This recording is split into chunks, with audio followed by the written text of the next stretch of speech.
Michael Goldberg here, speaker, coach, author of Knockout Networking here, weighing in for another 3-minute round.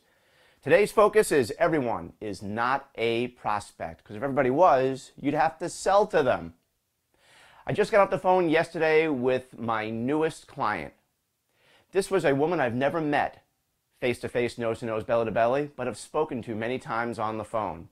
I was connected to her 2 years ago after doing a talk in a place I have no recollection of, but one of the sales producers thought I would be a good resource and put me in touch, and she heads up the sales team for this big company nationally.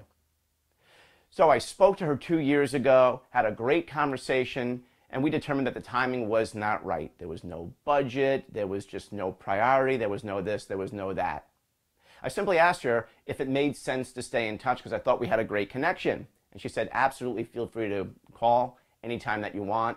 And like clockwork, every other month, I made a phone call, she returned the call, we chit-chatted, I learned more about her organization.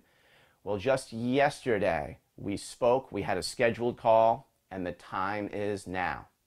The reason I was able to stay in touch with her and have such a positive and effective dialogue is because she was a true prospect.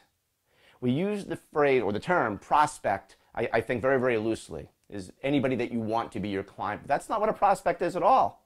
A prospect is someone that knows you or knows of you, is interested in doing business with you either now or at some point in the future, and you know this because they told you. That's a prospect.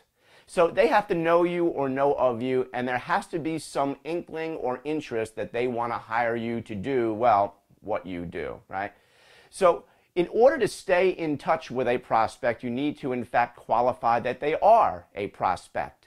And you can just simply ask, well, the timing isn't right now, but do you envision that the timing might be right for us to work together and be resources for one another at some point in the future?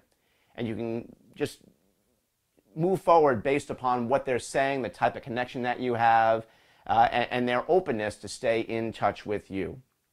So my suggestion is this, is that you work off of their cadence, you work off of their interest, and you ask them what might make the most sense in terms of staying in touch. Should I call you every couple of months? What might work best for you? And whatever they tell you, you go with, and you put them on your prospect list and make sure that you have a system for staying in touch. It might take 2 days, it might take 2 weeks, or in this case, it might take 2 years. But one day, that true prospect, and they have to be a true prospect, will become a true client. Remember, everyone is not a prospect. Well, you heard the bell, so that's it for another round of 3-minute rounds. If you've got questions, comments, emotional outbursts, feel free to weigh in through an email at michael@michaelnetworks.com. I've got tons of resources available. You can ask me about them. And remember, keep the left up.